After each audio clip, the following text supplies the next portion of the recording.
அல்லாஹ்வுடைய நல்லடியார்களே, அல்லாஹ் ரப்புல் இஸ்ஸத் உஹது மலை அளவுக்கு என்னிடம் தங்கத்தால் அந்த மலையை தங்கமாக்கி தந்தால் ஜிப்ரீல் அலைஹிஸ்ஸலாம் கேட்டார்கள், தங்கமாக்கி தரட்டுமா யா ரசூலல்லாஹ்? அல்லாஹ் கேட்கிறார். அப்படி வேணாம் என்றால் தங்கமாக்கி தந்தாலும் 3 நாட்கள் என்னிடம் அது இருப்பதை விரும்ப மாட்டேன் என்று சொல்லி வாயால் சொல்லவில்லை.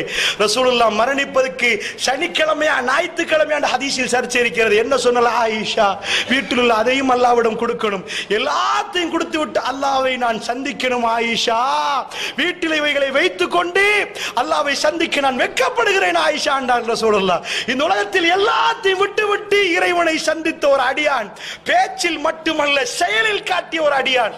அந்த உம்மத்தில் வாழுகிற நாம் அல்லாஹ்வுடைய நல்லடியார்களே, என்ன நடந்திருக்கிறது? ஏன் இன்றைக்கு கொடுப்பதில் பிரச்சனை முஸ்லிம்களுக்குள்? ஏன் இந்த நம்பிக்கை இல்லை? கொடுக்கிறோம், ஏதோ பயந்து கொடுக்கிறோம், பரவாயில்லை, அதுவும் ஹதீஸ் தான். இத்தகுன்னார் வலௌ பிஷிக்கி தம்ரா, ஈச்சப்பழத்தின் ஒரு பகுதியாவது கொடுத்து நரக நெருப்பிலிருந்து பாதுகாப்பு